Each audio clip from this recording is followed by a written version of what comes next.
సూర్యదేవా అమేయ ప్రభావ దయా దివ్య పాశ అనంత ప్రకాశ నమో సూర్యదేవా అమేయ ప్రభావ.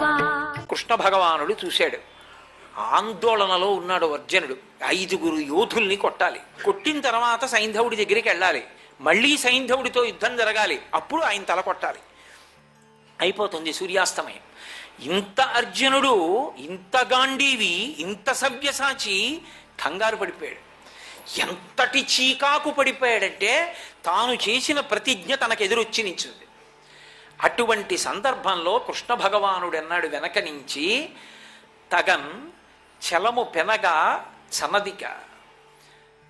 మహానుభావుడైనటువంటి ఆ సూర్యుడున్నాడే ఇనుడు పశ్చిమ ధరాధరంబు చెరబోయి, కావున నేనొక ఉపాయంబు నేడు కల్పించదా దానచేత కాని దాయవడడు అన్నాడు. ఓ అర్జున, తొందరపడకు. ఇక ఇప్పుడు నువ్వు ఇలాగే యుద్ధం చేస్తూనే సైంధవుణ్ణి చంపుతానంటే అవదు, చంపలేవు. ఎందుకో తెలుసా? నీ శక్తి లేక కాదు, సమయం లేదు. అయిపోయింది. ఇనుడు పశ్చిమాద్యుడిని చేరిపోతున్నాడు. ఒరిగిపోయాడా? అయిపోయింది, అంతే. సూర్యాస్తమయం. సూర్యాస్తమయం అయిందా, ఇక నువ్వు బాణం వేయకూడదు, అయిపోయింది, సైంధవుడు గెలిచేశాడు అని. ఇప్పుడు నేను ఒక చిన్న ఉపాయాన్ని తయారు చేస్తాను అని ఆయనే, ఈయన కదూ భగవానుడు, ఒక మాయాతిమిరాన్ని సృష్టించాడు మహానుభావుడు. ఆయన సృష్టించినటువంటి ఆ మాయా తిమిరం సూర్యుడికి అడ్డెళ్ళింది. అసలే ప్రదోష వేళ చీకటి పడిపోతోంది.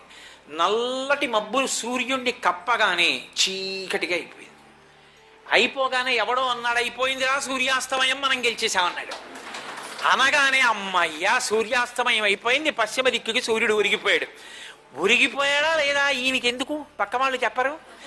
సంతోషంతో గబగబా వాహనం మీదకెక్కి మెడ నిక్కించి చూస్తున్నాడు ఇలాగా పశ్చిమ దిక్కు వంక. కొద్ది క్షణాల కాలం ఉంది, తిమిరం తొలగించాడు కృష్ణుడు. మళ్ళీ సూర్య ప్రకాశం కనపడింది. అడిగో సైంధవుడి తల కొట్టే బాణం వేశాన్నాడు.